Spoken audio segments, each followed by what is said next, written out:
Veteran adopted an aggressive dog. Its bark revealed a secret, buried for decade. The wind howled down from the Bitterroot Range, rattling the corrugated tin roof of the Clearwater Animal Rescue. Snow pressed itself flat against the chain-link fence, and the night seemed to close in around the low building like a fist. Inside, the lights flickered once, then steadied.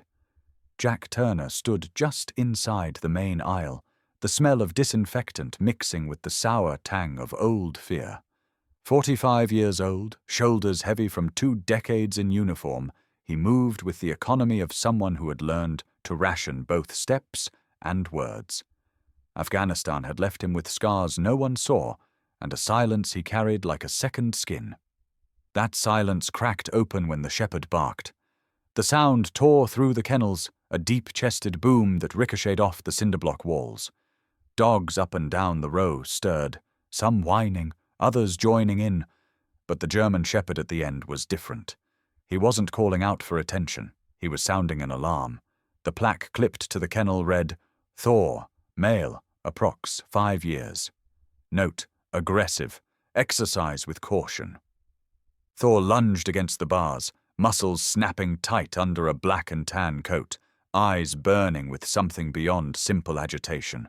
His paws hit the steel so hard the gate shivered. Stay back. A young kennel worker, hands gloved in blue net trial, rushed forward. This one's trouble. He'll take a chunk out of you if you get too close. Jack didn't move. He watched the dog's stance. The way the hackles rose, but not in random fear. The way his ears tracked something outside, not Jack himself. The bark carried purpose. What's on the other side of that wall? Jack asked. The worker blinked. What? Thor let out another bark, sharper this time, then twisted toward the rear exit door. Snow gusted under the frame, a thin white line crawling across the concrete floor. The dog hit the bars again, then froze. Every line in his body pointed at that door. Jack stepped closer. That's not aggression, he said softly. That's a warning. The worker started to protest, but then came the rattle of metal outside. A hand testing the latch. Jack's instincts, honed from years of listening for ambush in the desert, fired like a tripwire. He turned toward the noise just as the rear door shuddered on its hinges. Hey! The worker shouted, but Jack was already moving. He grabbed the handle of the kennel, ignoring the red-letter warning tag. The lock clanged open. Thor didn't leap for Jack's throat. He exploded past him, a streak of muscle and fury, straight for the back of the shelter. The door banged open as someone shoved from outside. For a split second, a figure in a dark hood was framed in the stormlight. Then Thor hit, teeth snapping inches from the man's wrist. The intruder cursed, stumbled back into the snow, and vanished into the night. The door slammed, shut under its own weight. Silence fell, heavy and strange, broken only by Thor's low growl as he stood planted in front of the exit, head high, chest heaving. The worker gaped. Holy, he was protecting us! Jack's breath frosted in the cold air, spilling through the crack at the threshold. He studied Thor, whose eyes were still locked on the door, as though daring it to open again. That wasn't the stare of a savage animal. It was the look of a sentry doing his job. Slowly Jack crouched to the dog's level. Thor's ears flicked back for a second, then forward again.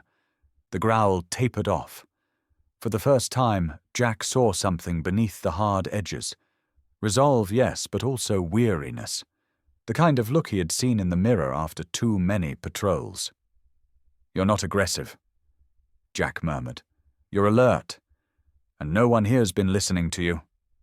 The dog didn't flinch, didn't blink, just breathed, a visible fog in the cold air between them. The worker shook his head, still rattled. Sir, I don't know what you think you just saw, but this dog is trouble. No one wants him. He's been here 3 months, flagged as unfit for adoption. Jack rose, straightened his shoulders, and glanced once more at the door where the intruder had fled. He thought about the way Thor's bark had sliced through the night at the exact second danger touched the latch.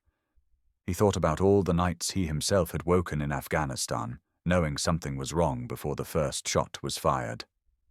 "I'll take him," Jack said. The worker's mouth fell open. "You're serious?" Jack met Thor's eyes again. The dog had turned back toward him, muscles still tense, but no longer straining at the gate. Something passed between them. Recognition, maybe. Two veterans of different wars standing in the same storm. "Paperwork," Jack said. "Let's get it done."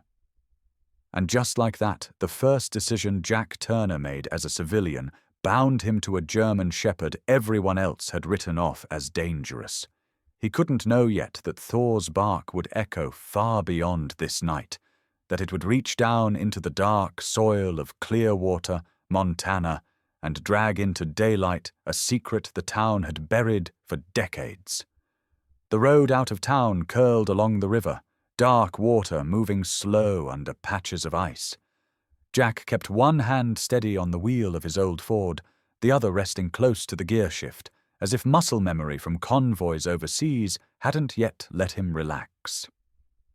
Thor sat in the passenger seat, silent now, eyes trained on the window.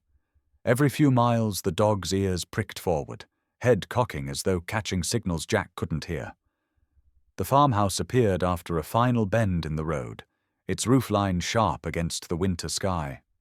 Paint had peeled away in long strips, and the barn sagged like an old fighter leaning on the ropes.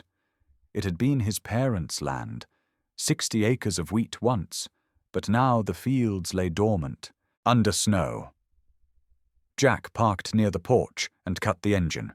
The silence that followed was thick, broken only by the tick of cooling metal. He glanced at Thor. "Home," he said, voice rough from disuse. Thor tilted his head, then stepped down onto the gravel with a grace that belied his size. The dog didn't sniff around like others would. He moved with purpose, circling once, then making straight for the barn. "Easy," Jack called, slamming the truck door. Thor didn't slow. His hackles rose, a ridge down his spine, and a low growl vibrated from his chest. The barn door hung crooked, swollen from years of rain and snow. Jack had planned to deal with it later, maybe when spring thaw came. But Thor planted himself in front of it, teeth bared, barking once, a sound that cracked through the empty fields like a rifle shot. Jack felt the hair at the back of his neck stir. He walked up slowly, boots crunching the snow. "There's nothing in there but dust, buddy." Thor's body said otherwise. He lunged forward, nose pressed to the gap beneath the door, growling deep and steady, tail rigid. Not random noise, not nerves. Jack recognized the focus. He'd seen soldiers lock onto danger in just that way. He pulled the door open. The smell hit first. Old hay, mildew, and something metallic beneath it all. Thor darted inside, nails clattering on the wooden floor. Jack followed, hand unconsciously checking for the sidearm he no longer carried. The barn was dark, except for thin slashes of moonlight leaking through the roof. Thor moved with certainty, heading toward the far stall. He barked again, then pawed at the ground, claws scraping wood. Jack crouched, running his hand across the boards. There was a stain there, dark even in the dim light. Old. Too old for anything recent, but wrong enough to stiffen his shoulders. "Damn," he muttered. Thor snarled low, then stopped and looked back at him, eyes catching the moonlight. Not wild, not frantic, expectant. Jack stood, forcing his voice calm. "It's just rot, just old wood." But he knew rot didn't smell like iron, and dogs didn't fixate on nothing. The rest of the night he tried to settle in. He brought in a cot, unpacked a single duffel, set a kettle on the wood stove. Thor paced the living room, then stopped, nose pointing again toward the barn. Jack shut the curtains tight, as if cloth could keep questions out. By midnight, snow pressed against the windows, and the house groaned like it remembered too much. Jack lay awake, staring at the ceiling, listening to Thor's breathing by the door. The steady rhythm should have been comforting. Instead, every exhale reminded him of the barn, of the stain, of the way the dog had barked like it was calling out ghosts. Just before dawn, Thor growled again, low and warning. Jack sat up fast, pulse hammering. The dog's ears were aimed square at the barn outside. Jack whispered to the dark, "What the hell happened here?" Thor didn't answer, but he didn't need to. The question was alive now, pacing the walls with them, and Jack knew sleep would never come easy again in this place until the truth was dug up. The first week blurred into sleepless nights.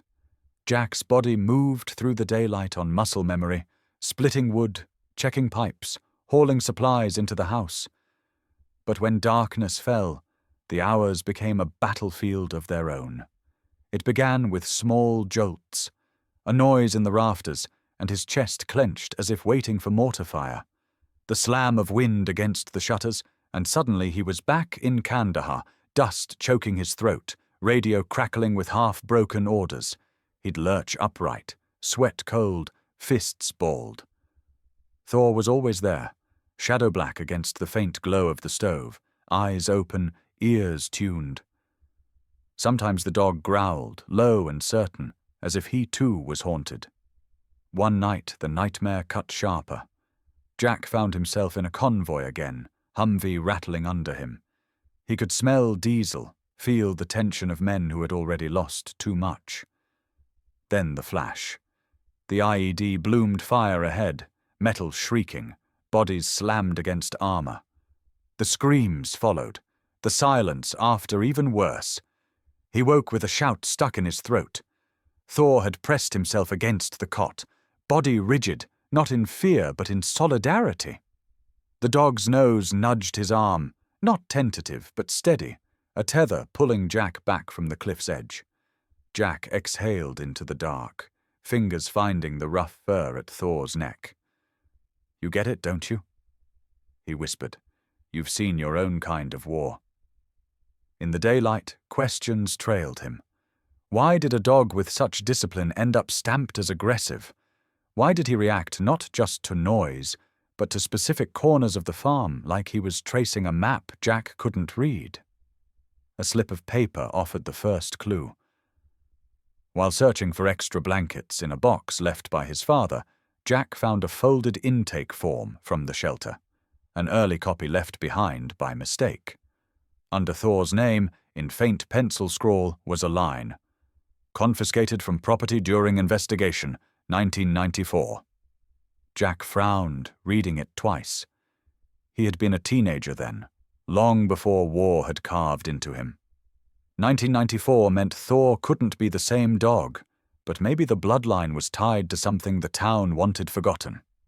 That evening he called the shelter. The manager sounded tired, reluctant.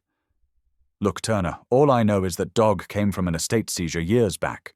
Files got misplaced. Some people in this county wanted it buried. We don't dig into it." The words sat heavy. Buried. Jack's gut tightened. He looked at Thor, lying with his chin on crossed paws, eyes trained on the barn again. The dog's ears flicked, as if he recognized the weight of the conversation. That night, Jack sat by the stove, staring into the flames. Thor lay beside him, the steady warmth of his body grounding Jack against memories that refused to stay buried. 2 veterans, one of war abroad, one of battles no one had named, sharing a silence that wasn't empty, but dense with recognition. A sudden thump outside snapped them both alert. Jack reached instinctively for the rifle rack that was no longer there. Thor rose in one fluid motion, teeth flashing white in the dim light, a growl rising like a warning siren. They moved together toward the window, soldier and sentry, each drawing courage from the other.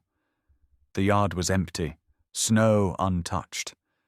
But Jack could feel it, the the same prickle he'd felt in desert nights before ambush. Thor felt it too, body taut, every sense alive. In that moment, Jack understood.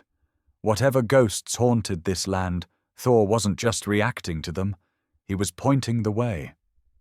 And deep down, Jack knew following that path would mean opening wounds, his and the dog's, that had been forced shut for decades. The snow had begun to melt into patches, leaving the ground soft and scarred. Jack spent the morning stacking wood, but Thor wasn't interested in chores. The dog circled the yard with that intent focus again, nose low, body rigid, until he stopped at the far edge near the sagging fence. His paws dug fast, dirt flying in sprays behind him. "Thor!" Jack called, half expecting him to dig after a vole, but Thor ignored him, claws raking deeper. A low growl worked through his chest, not angry, but insistent. Jack sighed, dropped the axe, and walked over. The hole was shallow but widening. Thor clamped his jaws on something buried and yanked it free with a sharp shake. He dropped it at Jack's boots. It was a length of chain, orange with rust, still attached to a tarnished metal tag. Jack crouched, brushing the dirt away, and froze when he saw the emblem. A star inside a circle, the letters faint but unmistakable. Clearwater County Sheriff's Department. He turned it over. On the back was a number and a name, almost worn away. Deputy, the rest unreadable. Jack's throat tightened. He had seen soldiers carry dog tags out of rubble, small proofs of life or death. This felt the same.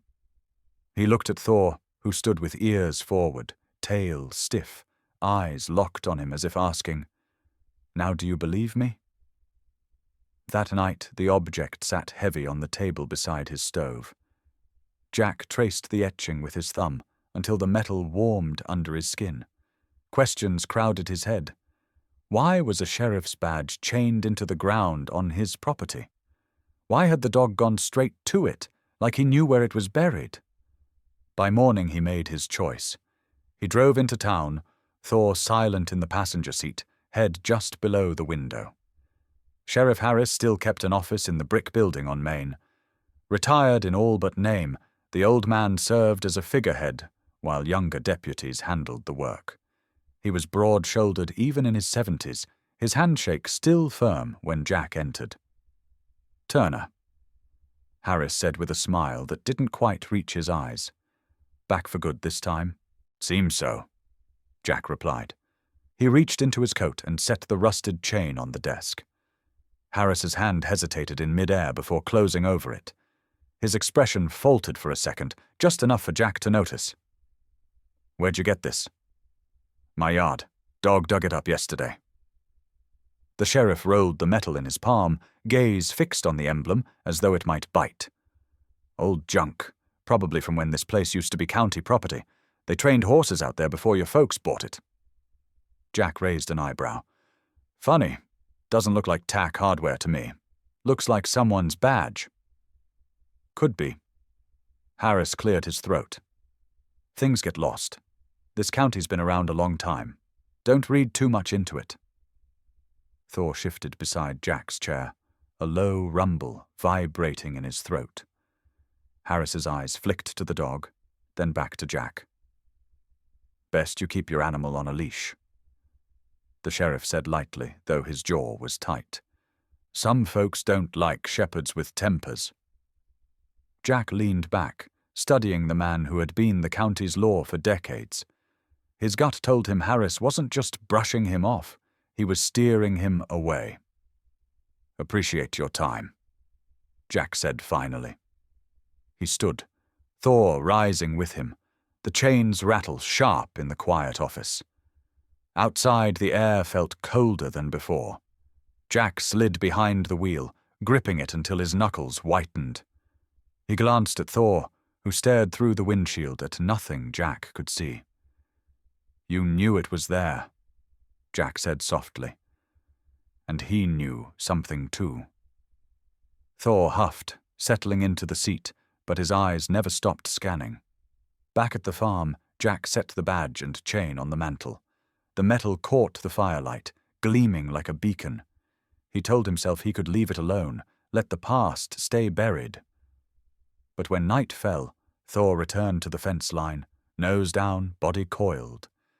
He barked once, sharp and cutting, the kind of sound that didn't just echo across the yard. It echoed down through years. And Jack realized the chain wasn't a relic. It was the first loose thread in a knot the town had been tightening for decades.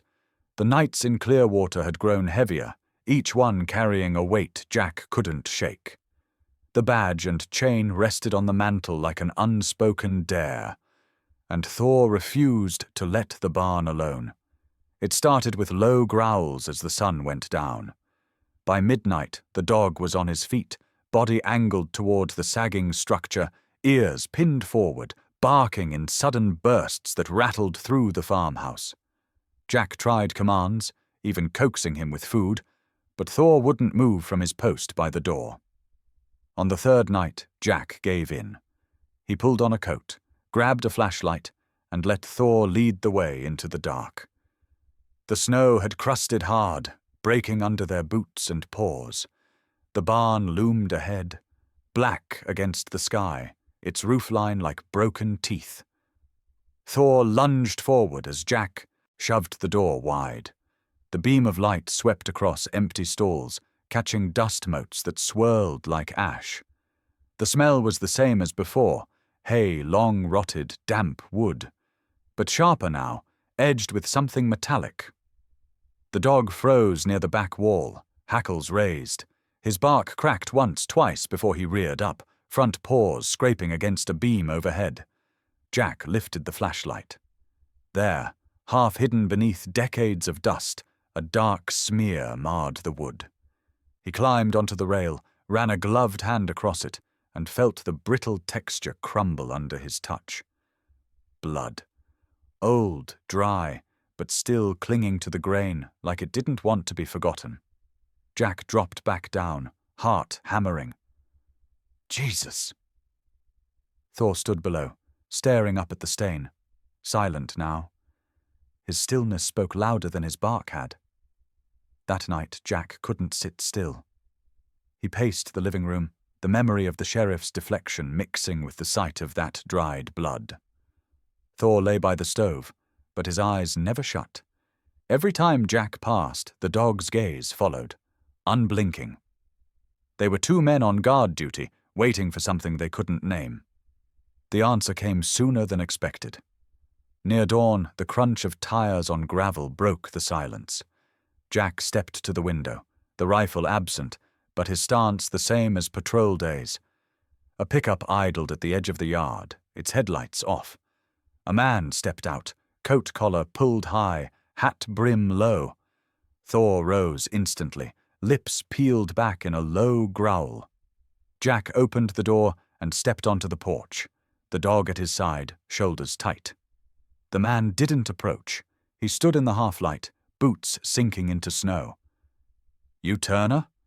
His voice carried rough, like gravel in a tin. "Who's asking?" Jack's tone was flat, controlled. "Doesn't matter. What matters is you stop poking around." The man's gaze flicked toward the barn. "Some things don't need digging up." Thor barked once, a deep, rolling sound that made the stranger flinch. Jack took a step forward. "Funny thing, though, my dog disagrees." The man shifted, one hand buried in his coat pocket, the other curling into a fist. "You've been gone a long time, soldier. You don't know what this place has buried. Best let it stay that way if you want to keep breathing easy."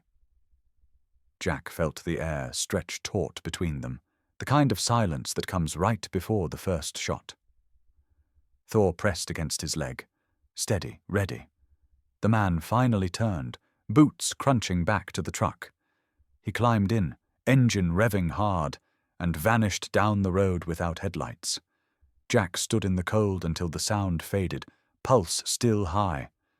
Thor leaned forward, ears tracking the retreating vehicle, growl simmering like embers. Back inside, Jack set a hand on the dog's neck. Thor's muscles quivered under his palm, not with fear, but with the same tension Jack carried in his own chest. "Looks like we're not imagining things," Jack murmured. Thor blinked slowly, then returned to his spot by the door, body planted like a barricade. The farmhouse felt smaller now, the walls thinner, the shadows longer. Jack knew what the stranger had meant. This wasn't just about an old stain or a lost badge. The ground itself was keeping secrets, and those secrets had teeth. And Thor, for all his warnings, wasn't trying to scare Jack away. He was daring him to keep going. The days after the stranger's warning felt sharpened, each one slicing at Jack's nerves. He couldn't shake the image of the dried blood in the barn or the chain with its tarnished badge. Questions circled him the way Thor circled the property, relentless, never letting him rest. When the storm finally cleared, Jack drove into town and parked outside the small public library. He hadn't stepped inside in years, but the smell of paper and dust steadied him more than he expected. He asked for local archives, and the librarian, a thin woman with sharp glasses, led him down into the basement. Boxes stacked in rows bore decades written in fading marker. Jack pulled one marked 1990-1995. The first folders were brittle clippings of county fairs and high school championships. Then he saw it. A front page of the Clearwater Gazette, dated August 12, 1994. Local teen missing, last seen near Turner farmland. The boy's name was Evan Price, 17. The grainy photo showed a kid with a baseball cap tipped back, a smile that looked too sure of itself. Jack's chest tightened as he read. Evan had told his friends he was biking home. He never arrived. A search party combed the fields, but no trace was found. The case went cold within months, fading from headlines. Tucked behind the article was a note in typewritten police jargon. Jack recognized the clipped, emotionless tone. Suspicion of foul play. No leads developed. Case suspended pending new evidence. The last line was underlined in pen. Property adjacent to Turner Farm, not fully surveyed due to weather conditions. Jack sat back hard on the stool. He remembered being a teenager then, the search parties crossing fields while his parents kept him inside. He had chalked it up to small-town tragedy, something whispered about in diners but never spoken too loud. Now, with Thor fixating on the barn and the chain he unearthed, it no longer felt like coincidence. Back at the farmhouse, Jack laid the article on the table. Thor padded over, sniffing the paper, then looked straight at him, as if recognizing the boy's picture. Jack ran a hand through his hair, unsettled. "You were there, weren't you?" he said softly.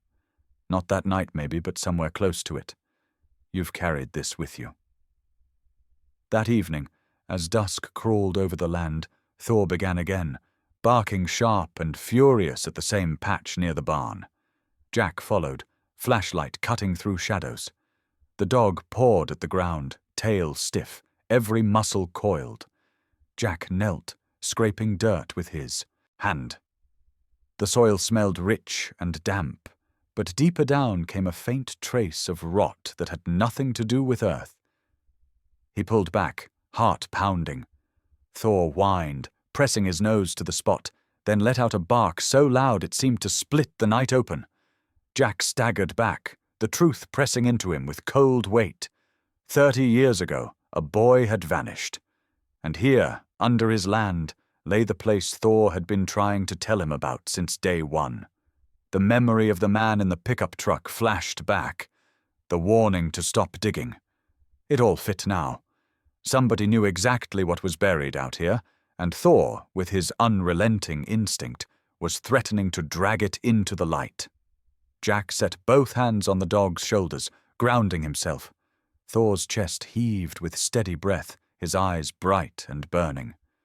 "We can't unsee this," Jack whispered, "and we can't leave it." The night air pressed down around them. The barn loomed, silent witness. Thor stood like a sentinel over the earth, barking again into the dark, as though calling for the boy who never came home. For the first time, Jack understood. This wasn't just a dog he had rescued. Thor had been carrying the weight of someone else's disappearance all along, and together they were standing on top of a truth. Clearwater had buried, for decades. Jack had grown used to the silence of the land, but now it pressed on him like a held breath. Ever since finding the old article, every step on his property felt heavier, as if the ground itself carried memory. Thor sensed it too. The dog rarely left the barn's shadow, ears always alert, body poised to intercept whatever might come. That evening, as Jack stacked wood against the side of the house, headlights cut across the field. A black SUV rolled up the gravel drive, too polished, too out of place in a county where most folks drove beat-up pickups. Thor barked, sharp and warning, before Jack even turned. The SUV stopped short of the porch. A tall man stepped out, coat-tailored, boots too clean for the mud. He had the look of someone who didn't belong to the land but wanted to own it anyway. "Turner," the man said, voice smooth but edged. "You've been stirring things up that should stay buried." Jack straightened, axe still in hand. "And you are?" The man smiled, but it didn't reach his eyes. "Caleb Harris. Sheriff Harris is my uncle. I take care of business in this county now. Real business. Land, development, deals that matter. And you're in the way." Thor moved between them, stance rigid, growl vibrating like a live wire. Caleb's smile faltered for a second, but he forced it back. "You've got yourself an aggressive dog," Caleb said. "Unpredictable. Shame if something happened to him. Or to you." Jack's grip tightened on the axe handle. His voice stayed even. "He's not aggressive. He's aware. There's a difference." Caleb stepped closer, lowering his voice. "You think finding some old chain and a newspaper clipping means anything? That boy was a runaway. People moved on. You'd be smart to do the same." Thor erupted, barking with such force it shook the air. He didn't lunge. He planted himself squarely in front of Jack, chest broad, eyes locked on Caleb with the certainty of a soldier protecting his ground. Caleb froze, a flicker of fear cracking his composure. Thor's bark rolled into another, louder, echoing across the fields like a signal flare. Caleb took a step back. "Call off your mutt!" he snapped, but the edge of control in his voice betrayed him. Jack didn't move. He calls his own shots when he knows a threat. The standoff stretched, the dog's barks hammering the night. Caleb's bravado thinned. He retreated toward the SUV, muttering something Jack couldn't hear over the noise. The door slammed, tires spun gravel, and the vehicle tore back down the drive. Thor stayed braced long after the taillights disappeared, barking until the last echo died. Then he turned, pressing against Jack's leg, breath hot, eyes still burning. Jack dropped the axe and knelt, resting a hand against the dog's neck. The muscles under his palm trembled with tension, but Thor's gaze was steady. "You knew he was dangerous before I did," Jack whispered, "and you held the line." The truth settled in him like stone. This dog hadn't been marked aggressive because of wildness. He had been marked because he refused to back down in the face of fear. His barks weren't madness. They were memory, forged from nights of witnessing things no animal should have had to endure. For the first time, Jack felt the pieces align. Thor wasn't haunted by random shadows. He was guarding against a crime that still lived in the marrow of this land. And now, with Harris's nephew showing his hand, Jack understood just how much someone in Clearwater wanted that truth to stay buried. Thor, steady and unyielding, had just made it clear. They were not going to let that happen. The morning after Caleb Harris's visit, Jack drove into town with a decision weighing heavy on his chest. He stopped at the Gazette office, a narrow brick building wedged between a diner and a feed store.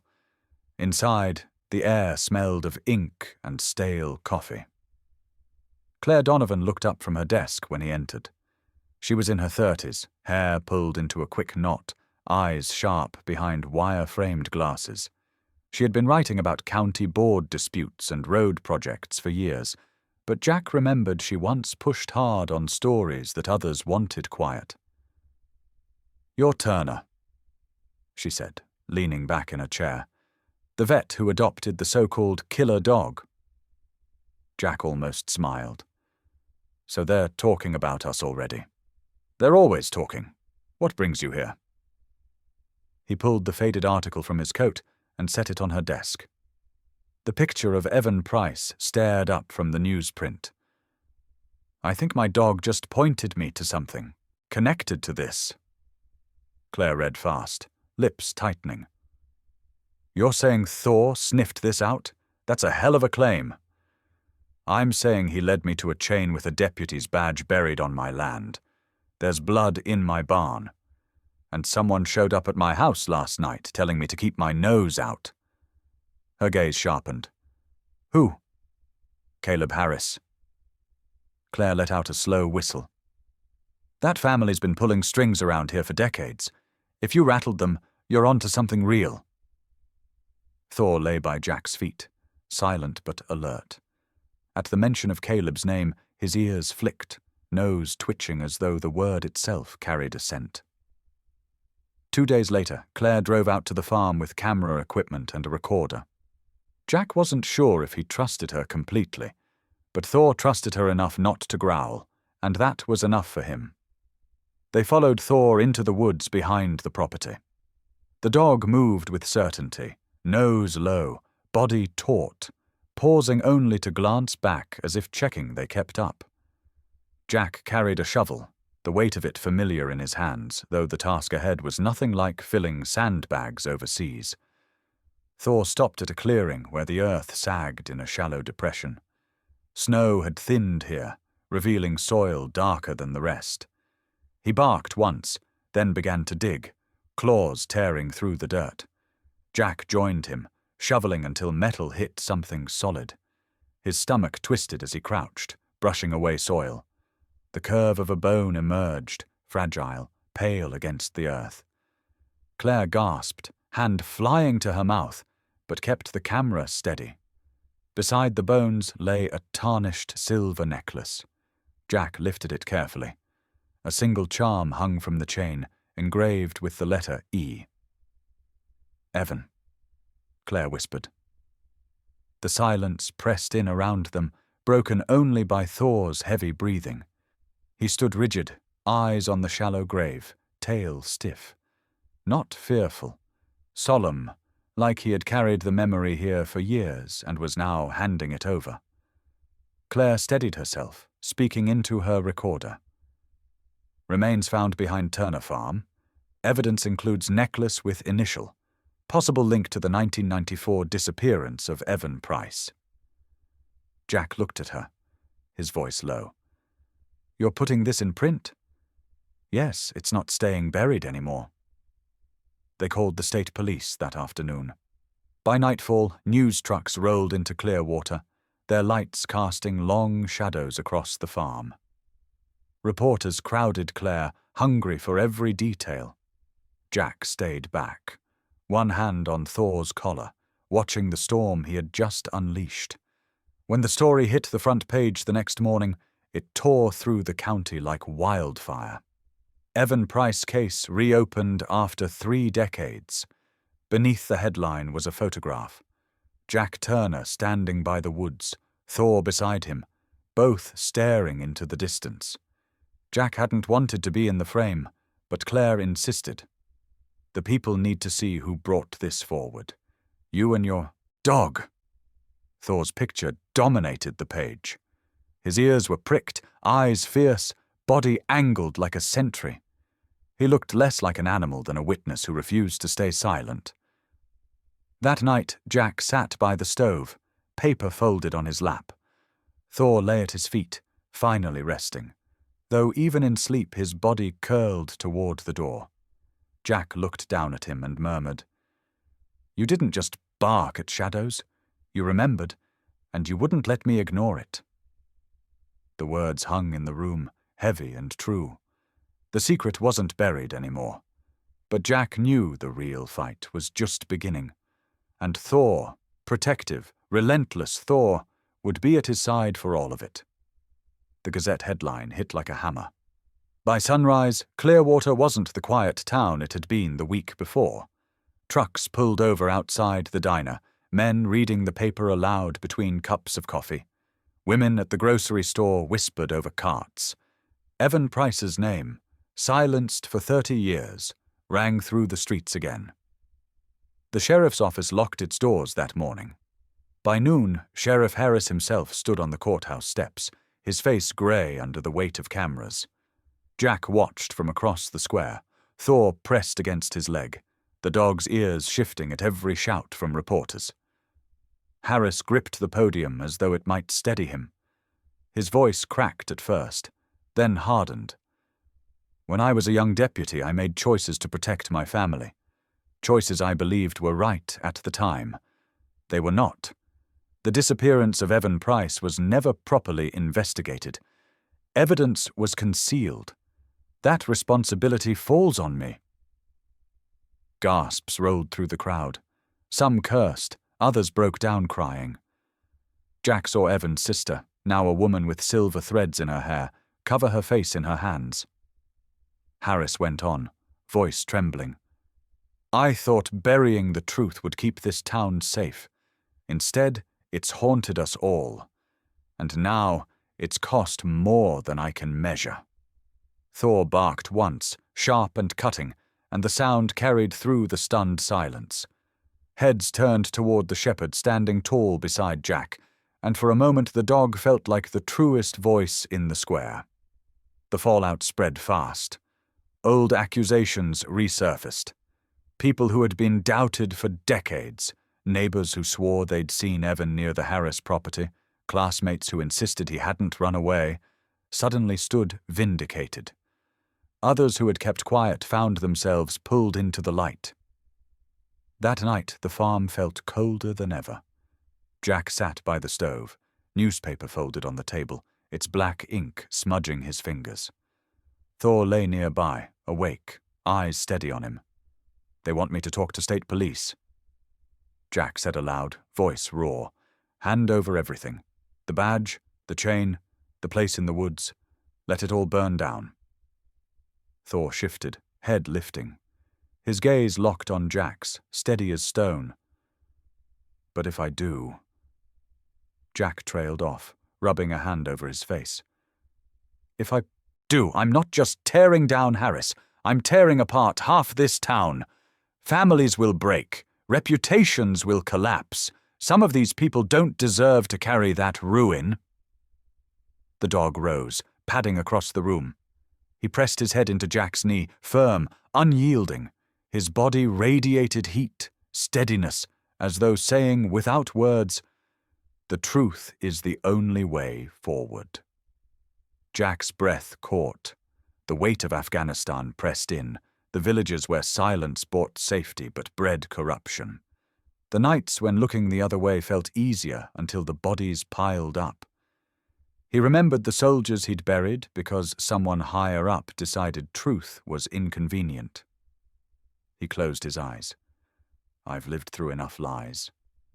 Thor's tail flicked once, the only sign of approval. Still, doubt gnawed at him. He walked to the barn, Thor at his side, and stood beneath the dark beam with its smear of blood. The evidence was here, undeniable. But so was the history, the weight of 30 winters and summers when this town had survived by pretending. Thor barked suddenly, startling Jack. The sound wasn't fear or warning, it was insistence. A command. Jack nodded slowly, voice barely a whisper. "You're right. We can't keep this buried." But even as the words left his mouth, the lights of another car crested the hill, headlights sweeping across the farm. Jack tensed. Thor growled low, stance braced. The fight wasn't over, not by a long stretch. The truth was out, but the cost of carrying it had only begun. The knock on the door came just after sunrise. Jack had been expecting it. Thor lifted his head first, ears flicking towards the sound, then rose to stand at the doorframe, tail still, chest squared, as if to say, "We're ready."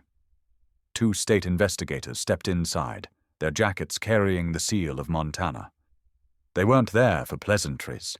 They were there for what Jack had kept on his mantle, in his barn, in the woods.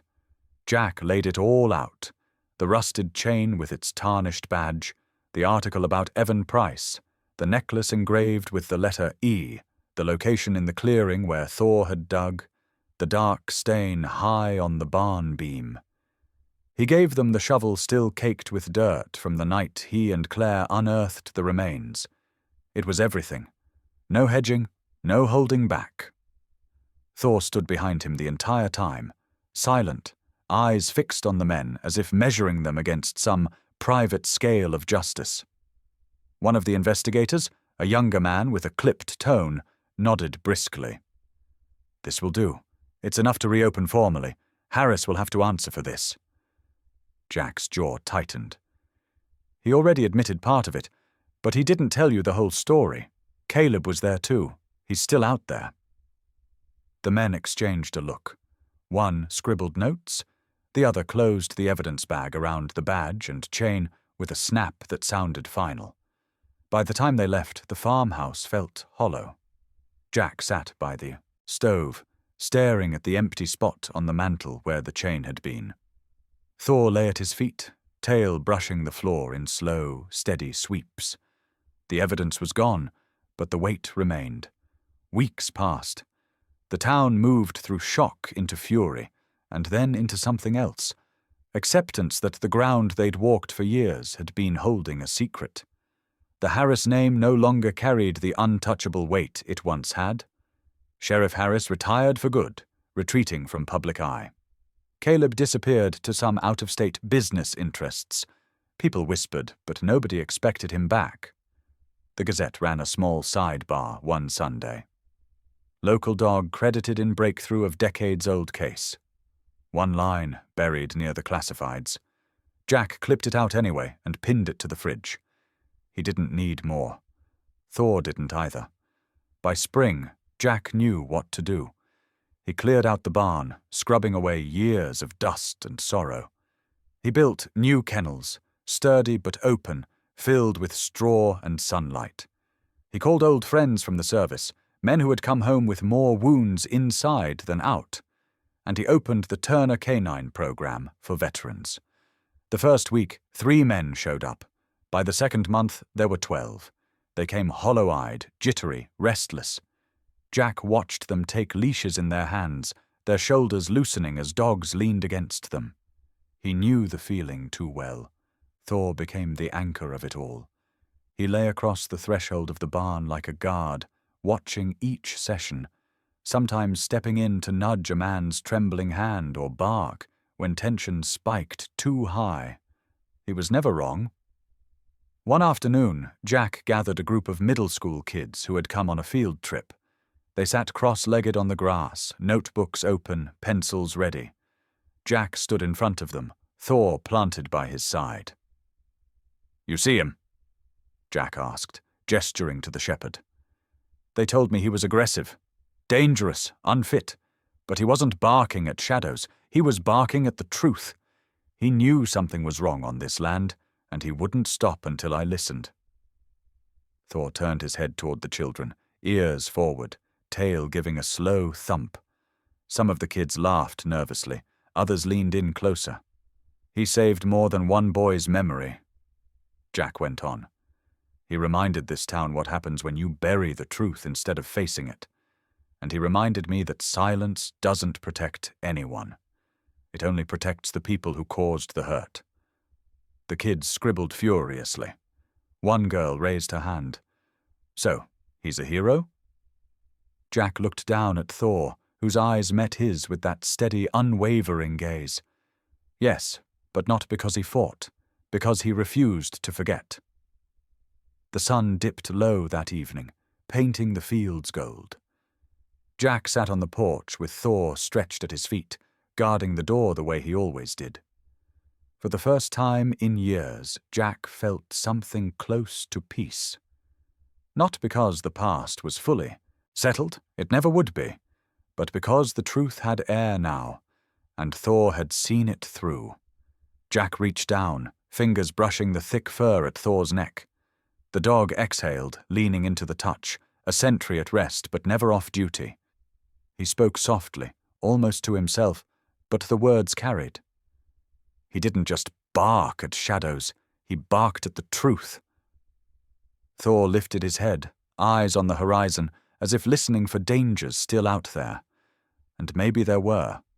But Jack knew, whatever came, they would face it together. The camera from the Gazette caught that image later. Veteran and shepherd side by side, porch light burning behind them, dusk folding in. It was a picture that didn't need words. And now I'll leave you with a question.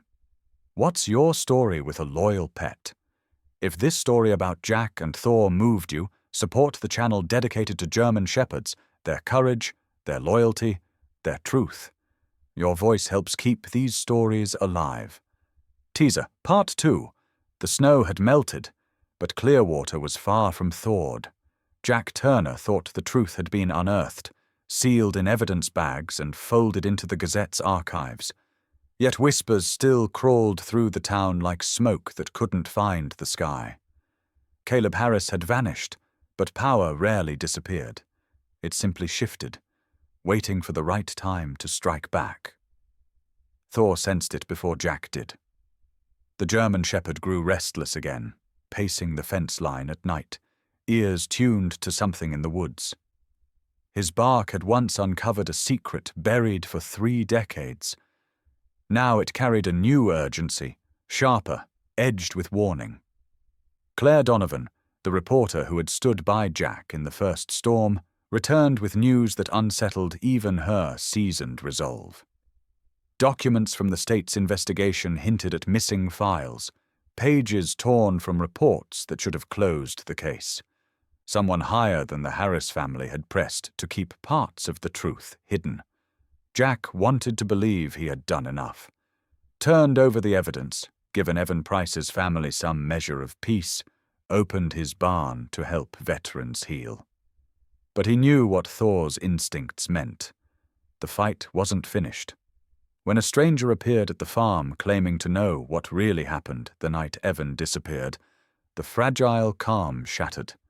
His story hinted at accomplices no one had ever suspected, and at another boy who went missing years before Evan, his name never printed, his face never searched for. Part 2 of Jack and Thor's story will dig deeper into Clearwater's shadows, where loyalty is tested, silence is bought, and truth demands a price heavier than anyone imagined. Thor is no longer just barking at the past. This time, he's guarding against a danger that's coming straight for them. And the question lingers.